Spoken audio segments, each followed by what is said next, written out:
Welcome to our lecture on personality. Personality is an individual's characteristic pattern of thinking, feeling, as well as acting. A key aspect of all definitions of personality is the emphasis on the individual. Personality psychology is the study of individuals, their distinctive characteristics and traits, and the manner in which they integrate all of the aspects of their functioning as they adapt to their environments. Freud's three levels of human awareness. So, the consciousness are thoughts, impulses, urges that we're aware of. The pre-conscious is a holding place of accessible thoughts, impulses, and memories that we can become aware of but haven't quite yet. The unconscious is an unaccessible thought, impulse, memory, or behavior that we're not yet aware of or may never become aware of.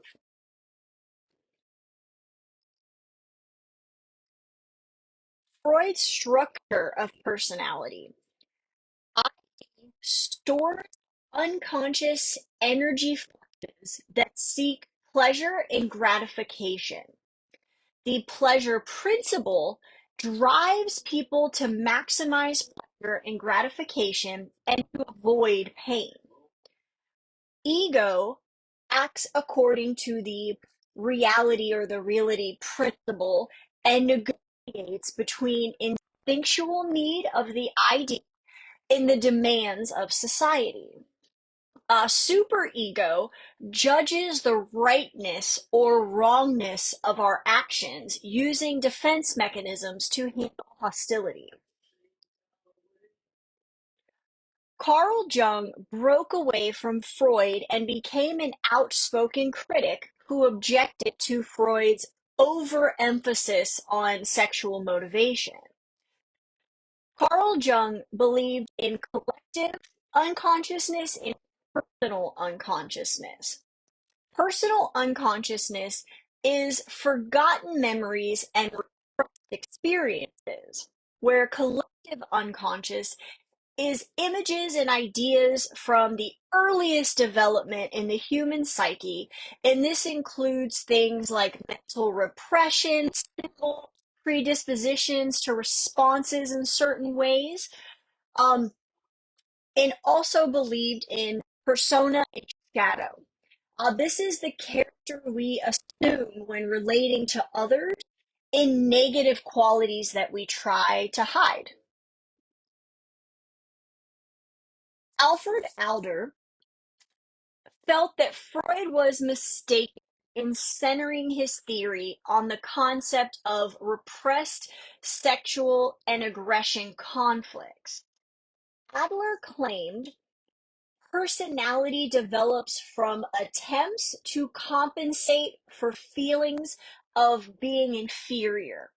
These inferior feelings lead to constructive achievement and creative growth.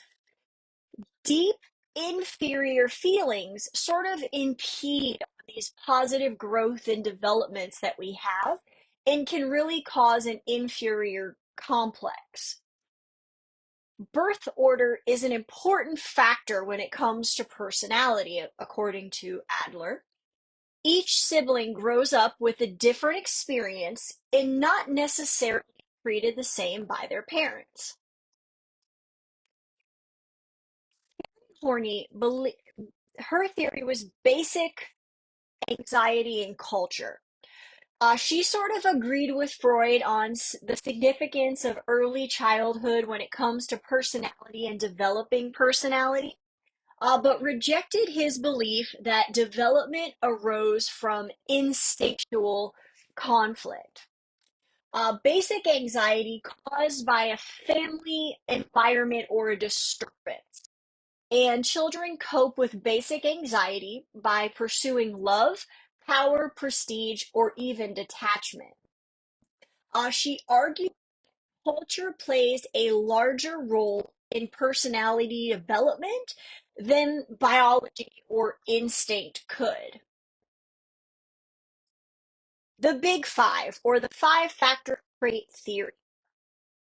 The five core dimensions of our personality appear across all cultures. They are openness to new experiences, conscientious extroversion, agreeableness, and neuroticism. And these are also known as OCEAN, the acronym OCEAN for each one of them.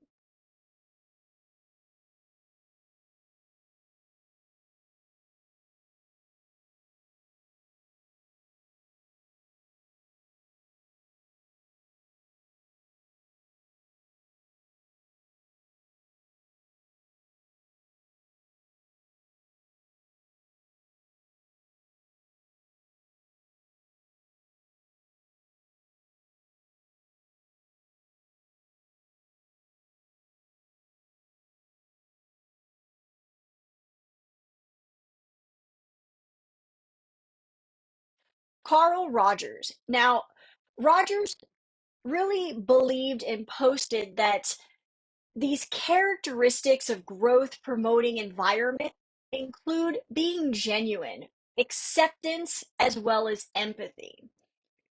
Unconditional positive regard and self concept are key components of his theory.